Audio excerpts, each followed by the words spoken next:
કચ્છમાં સોમવારે મોડી રાત્રે સર્જાયેલી ખગોળીય ઘટનાએ કુતૂહલ સાથે લોકોમાં ભારે આશ્ચર્ય સર્જ્યું છે. આજે દિવસભર આ ઘટનાના સીસીટીવી વિડીયો સોશિયલ મીડિયામાં ખૂબ જ વાયરલ થયા હતા. આ ઘટનાને લઈને લોકોમાં અલગ અલગ પ્રકારે વાતો ચર્ચાઈ રહી છે. જોકે ઘટના અંગે નિષ્ણાંતોએ આ ઘટના ઉલ્કાવર્ષા અથવા ફાયરબોલની હોઈ શકે છે. કચ્છમાં અગાઉ પણ આ પ્રકારની ઘટના સામે આવી ચૂકી છે, પરંતુ કચ્છના મોટા ભાગના વિસ્તારમાં રેલાયેલા આ પ્રકાશપુંજને કારણે ન માત્ર કચ્છ પરંતુ દેશ દુનિયાના ખગોળશાસ્ત્રીઓમાં આ ઘટનાએ ભારે ઉત્સુકતા સર્જી છે. આ અંગે ખગોળ નિષ્ણાંતોએ પોતાનો અભિપ્રાય આપ્યો હતો.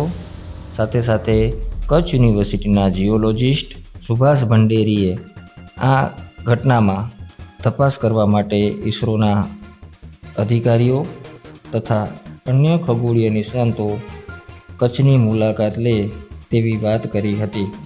કચ્છના ઘણા બધા વિસ્તારોમાં અજવાળું ફેલાવનાર આ ઘટનામાં ઉલ્કાવર્ષા અથવા ફાયરબોલ જેવી ઘટના બની હોય તેવું પ્રાથમિક રીતે નિષ્ણાંતોએ જણાવ્યું હતું.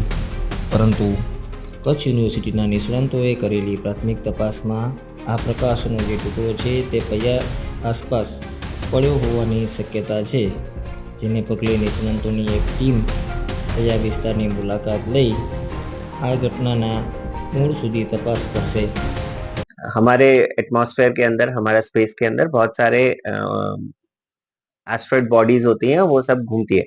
अब ये एस्ट्रॉइड बॉडी जब हमारा एटमॉस्फेयर को कट करके जब अर्थ के ऊपर गिरती है, तो देन उसको जो बैरियर है वो क्रॉस करते हैं, तब उसके अंदर एक लाइट निकलता है। तो हम वही लाइट हमको दिखा एंड जो लोकेशन है उसका वो पहिया के आजू बाजू में बोला गया है, वहीं पर ही गिरा है उसके बाजू।